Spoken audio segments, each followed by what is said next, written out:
Bonjour à tous, ravi de vous retrouver. Ça fait longtemps, hein, ça fait plus de, bon, à mon avis, 3 semaines que j'ai plus fait de vidéo. Alors, il y a beaucoup d'excuses, un peu des vacances, un peu des tournois de tennis où j'ai perdu d'ailleurs.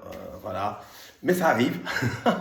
Donc, merci Seigneur, hein, parce que ça renforce l'humilité, donc c'est bien.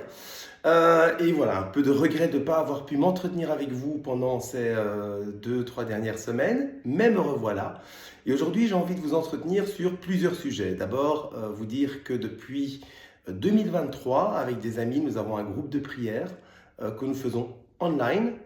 Donc, eux sont chez eux, nous on est chez nous, on est deux couples et on se rejoint via Teams. Et nous faisons notre groupe de prière qui suit la structure suivante. D'abord, on fait un chant de louange. On remercie le Seigneur pour tout ce qu'il nous donne, la joie de nous retrouver. Ensuite, nous donnons nos intentions au Seigneur. Et au niveau des intentions, ce que je voulais vous passer comme message, essayez d'avoir des intentions relatives à des choses spirituelles pour votre âme et non à des choses physiques sur cette terre. Pourquoi? Eh bien, tout simplement parce que les choses spirituelles restent. Votre âme, elle va rester, elle va continuer à demeurer. Euh, Votre corps, un jour, il va disparaître, jusqu'à la résurrection finale, jusqu'à la fin du monde, bien entendu. Mais avant le jugement dernier, eh bien, il n'y aura que votre âme qui vivra. Et donc, j'ai écouté une super vidéo d'un prêtre, ça s'appelle La foi. La chaîne vidéo, c'est La foi intégrale, voilà, la foi intégrale. Donc, ce sont des prêtres tradis, mais vraiment à fond. Et il disait ça, voilà, ce qui est le plus important, c'est de guérir l'âme avant le corps. Donc, si vous avez des intentions, si vous êtes malade, eh bien, essayez d'abord de voir ce qu'il se passe dans votre âme. Et vous allez voir que tout ensuite, au niveau de votre corps, au niveau de ce qui se passe dans le monde, eh bien, se résoudra de lui-même. Mais d'abord des intentions pour notre âme. Voilà. Donc, dans le groupe de prière, eh bien, nous donnons nos intentions au Seigneur. Ensuite, nous faisons un chant à l'Esprit Saint, toujours le même d'ailleurs. On l'aime bien. Viens Esprit de sainteté, viens Esprit de lumière, viens Esprit de sainteté, viens Esprit de lumière, viens Esprit de feu, viens nous embraser. Et donc, on chante 2 couplets. Et ensuite, chacun à son tour, donc de semaine en semaine, on ouvre la Bible. Voilà. Et on dit à l'Esprit Saint, mais si tu as envie de nous dire quelque chose, voilà, dis-le nous. Alors on essaie évidemment de viser un petit peu plus vers le Nouveau Testament, parce que dans l'Ancien Testament, parfois on tombe sur des textes compliqués, hein.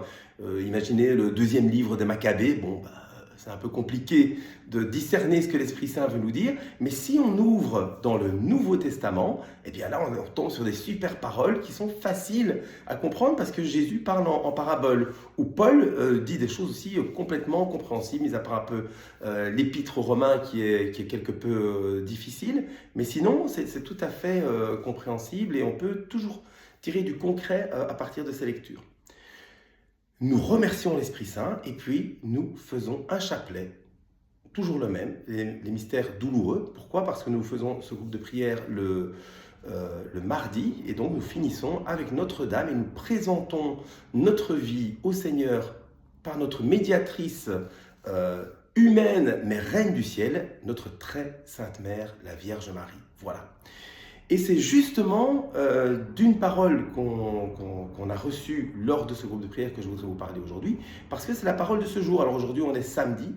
Quand je joue au tennis demain dimanche, eh bien, je suis sûr de pouvoir faire ma vidéo le samedi. Donc voilà, on est samedi. Et la parole de ce samedi, l'évangile de ce samedi chez nos amis tradis, parce que maintenant je n'irai plus à la messe que chez les tradis, j'arrive sur ce point après, eh bien, c'est la parabole des talents. Voilà. Alors, on lisait cette lecture dans notre groupe de prière. C'est d'ailleurs moi qui ai tiré cette lecture guidée par l'Esprit Saint. Et on se demandait tous, mais tiens, mais c'est quoi ces talents que Dieu nous donne? C'est quoi on en a reçu 5 et puis on doit en avoir 5 de plus. On a reçu 2 et puis on doit en donner 2 de plus. Et celui qui n'a pas fait fructifier, eh ben, il va en enfer quasi. C'est ce que le Seigneur dit. Il sera dans les ténèbres, là où il y aura des pleurs et des grincements de dents. Donc c'est l'enfer. Mais qu'est-ce qu'il y a de si grave alors? Eh bien les amis, je vais vous dire tout simplement ceci. Le talent qu'on a reçu, c'est déjà d'être enfant de Dieu, d'avoir une âme qui va être avec Dieu au ciel un jour. Voilà. Excusez-moi, mais il y a quelqu'un qui m'appelle, donc je raccroche. Voilà. Donc ça, c'est notre talent. Ce que le Seigneur nous demande, eh bien, c'est de sauver les âmes. Nous sommes la lumière du monde. Le Seigneur n'a que nous pour amener plus d'âmes au ciel. Et un jour, il me demandera, moi, lors de mon jugement particulier, David, combien d'âmes m'as-tu rapporté? Voilà. Tu as eu, toi, une âme, tu as eu le don de la foi, tu as eu pas mal de grâce. Qu'en as-tu fait? Est-ce que tu m'as ramené des âmes? Faisons les comptes. Or, je ne crois pas que ce sera complètement comme ça, hein, parce que Dieu est miséricorde et qu'il va voir que j'ai essayé et que même si je n'y suis pas arrivé, bah voilà. Mais en tout cas, il va me demander, qu'as-tu fait pour me rapporter des âmes? Il va le demander à moi, mais il va vous le demander aussi à vous. Alors, il y en a qui ont, comme Saint Pierre par exemple, bah, lui, il a reçu énormément de grâce. Et souvenez-vous, lors de son premier prêche après la Pentecôte, il a converti directement 3000 personnes. Tous les prêtres sont jaloux de Saint Pierre, qui a converti direct 3000 personnes, 3000 âmes au ciel. Donc, plus il est le pasteur d'église, le premier pape, donc il a converti plein d'âmes. Mais moi, j'ai reçu moins. Mon frère a peut-être reçu plus, ma soeur aussi, ou un peu moins, peu importe. Mais nous avons tous reçu. Et nous devons maintenant tous avoir cette unique obsession de ramener des âmes à notre Seigneur Jésus-Christ. Lorsque nous paraîtrons devant lui, ben voilà Seigneur, voilà ce que j'ai fait. J'ai été adoré, j'ai prié pour les gens, j'espère que ça t'a rapporté des âmes. J'ai rendu des services, j'ai souffert, j'ai été à ta suite Seigneur, j'ai porté ma croix, voilà, et je t'ai toujours remis mes souffrances, etc., etc., etc. Donc voilà les amis, ça c'est ce que je voulais vous dire par rapport à ce qu'on fait dans le groupe de prière et ce que ça nous apporte. Et maintenant chaque semaine, vu qu'on fait un groupe de prière chaque semaine, à quelques exceptions près, eh bien je vous dirai la parole qu'on a tirée et je vous dirai les conclusions qu'on en a eues. Voilà, qu'on en a tirées également. Voilà, alors, deuxième point super important, Habemus Papam, mais vraiment Habemus Papam ou Habemus Lupum? Et je pense bien que c'est la deuxième solution, la deuxième conclusion.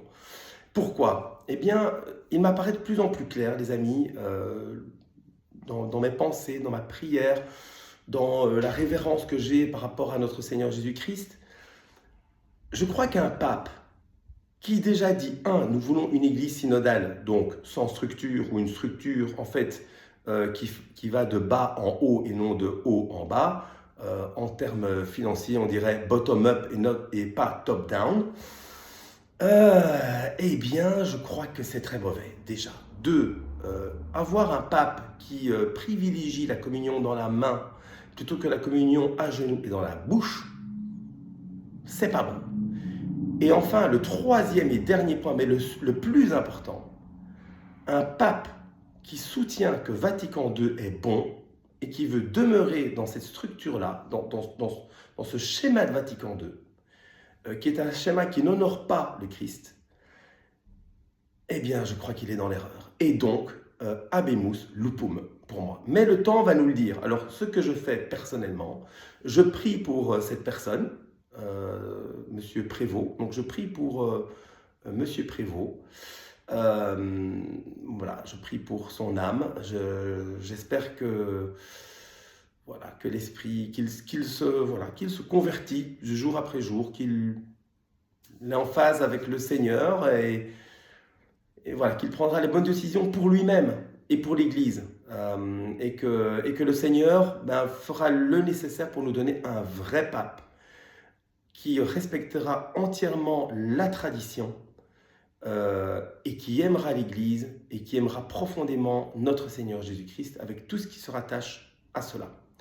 Voilà les amis, je vous laisse ici, je vous souhaite une excellente journée ou soirée et je vous dis à bientôt.